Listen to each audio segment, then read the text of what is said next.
other than a little antenna interference, that's how they sound.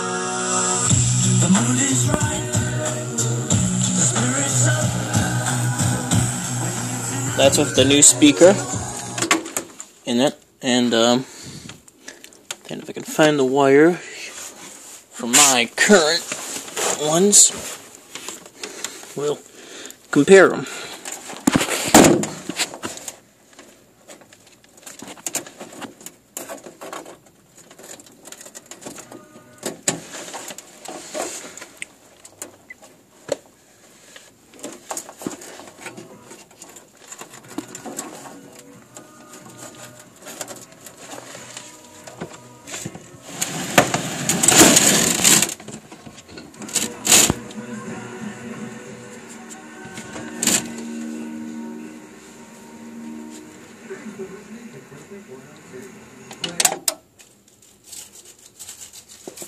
Oh,